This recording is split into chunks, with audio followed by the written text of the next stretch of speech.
From the News Channel 8 studios, Let's Talk Live with your hosts, Natasha Barrett and Melanie Hastings. Just a little bit. But first, let's talk about cell phones and etiquette in using them. We could all use a little brush up there. There are some situations where it may not be totally appropriate to use your cell phone. There are. The table. Of course. Movie theater. It happens everywhere you go. Anyway, etiquette expert Christine Chen is here to go over some basic cell phone etiquette. You would think we wouldn't need the basics, but we do, don't we? I know, you would think. We've had cell phones around for quite a long time, but it seems to be getting worse. I was just reading a statistic the other day that there are over 300 million Americans that use cell phones today. So that's Some people have definitely more than one in the house, mom, dad, kids, Yes, and younger yes, and younger is the thing. Yeah, 75% of 12 to 17-year-olds have cell phones now. Wow. Which is incredible. So what percentage are using them correctly and what percentage are not? And you would think you would know when to turn them Right. off. Okay, Right. you're at dinner, right? Right. You're watching a movie. Where else does it happen, do you think, where people should know, but they don't? Well, like you said, in restaurants, in fact, a lot of restaurants today don't even allow their customers to take the cell phone in with them. They have them check them in at the front desk because they don't want the atmosphere ruined.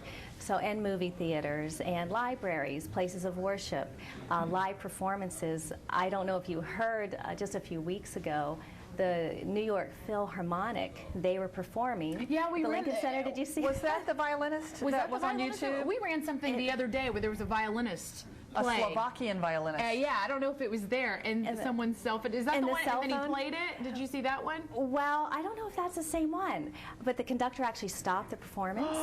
No, this is not the turned same around. one. Yes, he turned around and he said, "I'll wait." And apparently, Wow. the gentleman's cell phone that went off, it was a new phone, new iPhone. He didn't know how to turn it off, but it angered the audience. That's when you stand up and you say, "I'm a doctor." I have to go. Or else you slide into your seat like this. Like, look okay. around. Or you blame your wife. Honey, turn that off. Oh my You goodness. look around. Who is that? Who is that? Right. That's got to be the most. But that I happens. appreciate it in the movie theater when they put the sign up on the screen before the Yes. movie starts. Please turn Yes. off your cell phone because it just gives you a little reminder. And that's gotten better. But you still see people texting. Oh, And it's like, yes. You know, you see their face. It's lit up from the in blue, light. right? And they're texting. And even though they're not talking, it's still a bother. I don't know why, but they ask not to text as well. Well, But you that's know, become well, an If these it's issue. dark days- in the theater, you know. Well, yeah, but you think these days, how much is it for a movie ticket and you want to go in there and That's you want right. to enjoy it. You don't want to have to be distracted in the middle of the scene. That's right. Some other places where you wouldn't use your cell phone, obviously, but maybe not so obviously, during business meetings, during any type of a meeting. If you've been in meetings, the first thing many will do is put that cell phone on the table. And they're checking it. Even though it's on vibrate, that noise can be loud too, and everybody always looks to the vibrating phone. And people sit and text during meetings, and you know, during face-to-face conversations. I've had people texting while they're talking. And what is it? Some people think that that is okay. I mean, because it's just, oh, I'm here, but I'm not here, and I'm doing this. Right, And I'm so busy and multitasking. I'm multitasking. Oh yes, I'm so busy. But you know, it just gives that impression that I'm second on your list here, and maybe I ought to text you. To get your attention. Right? So what's the best thing, putting it on silent or turning it off completely? You know, I think turning it off or putting it on silent where it doesn't vibrate, because you can hear the Yes, phone you can. vibrate. Because I actually put mine on vibrate at different times, and you can hear it vibrating, and it's loud. So yeah, put it on silent. And you know, I think the study was 72% of Americans say the most annoying habit of cell phone users is talking too loudly. And we all tend to talk loudly when we're on the cell phone. I don't know why, but voices go up when we're talking, and especially if you're having a personal conversation or something that is not appropriate, right? I don't even want to overhear it. If I'm out in public and somebody's yapping and it's a person, Right. I'm like, I don't want to hear that. But there's always that person where you're hearing too much, and you feel like I'm in the Right. grocery store in the cereal aisle, and I know about that guy who cheated on you, and I know his name. And why are you telling me? And I can't leave this aisle right now because I have to hear the ending. Right. But there are people that just walk around and kind of spill it all out. It's gotten crazy. You know, there's this rule, the 10-foot zone. You should at least be 10 feet away from those that when you're on the phone, when you're talking to someone, whether it's a private conversation, at least 10 feet away from anyone that's around you. And but I say go to a corner. If you there are times when you know you're going to have to take a call, and the thing is to communicate that. You know, just tell the person you're with, I'm expecting an extremely important call, but when you take it, don't take it when you're there with them. Get up and leave and go to the quietest spot you can find.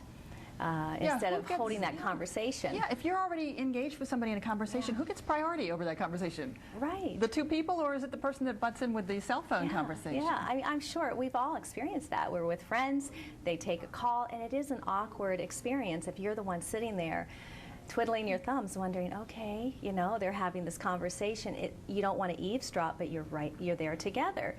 It's awkward. It can be awkward. Yeah. That is for sure. Now, let's talk about this. In some states, it's against the law, but it still happens. Texting while driving. Oh, yeah. That's huge. That's huge. And people are still doing it, which is unbelievable, especially teens. You know, teens, the texting, they don't talk on the phone so much. They text, and they can't help it. They are just texting, and they're inexperienced drivers. Even experienced drivers shouldn't do it. But the teens and texting has become a real issue. And it just takes 1 second, as they say. You know, just like it used to be, don't play your radio. You know, don't mess with the CDs, and you would see those commercials. And now it is texting while driving. And we've covered so many incidents where people have not only gotten seriously injured, but killed because of it. Yeah, it's true. We're so crazy about being in contact with all people at all times. And it's that instant communication that you want to have, and that you can't wait. If you hear a text come in, maybe it's better just to turn it off when you're driving. It sounds like we really need to start early with our children and have conversations about what is appropriate, what's inappropriate when using a cell phone, since the kids are getting them at younger and younger ages. That's right. That's right. And the kids, we're their models. How we use them too. So even if we set the rule down, don't do it. That's the hardest thing. Put your purse in the back seat. Then you can't get to it. Maybe it's something like that. Out of sight, out of mind, right?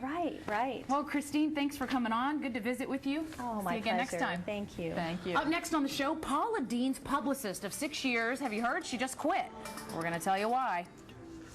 And we are talking weed and Washington. Exactly how high is our nation's capital? Washingtonian Magazine found out. Plus, some beloved masterpieces are returning to the walls of the National Gallery of Art.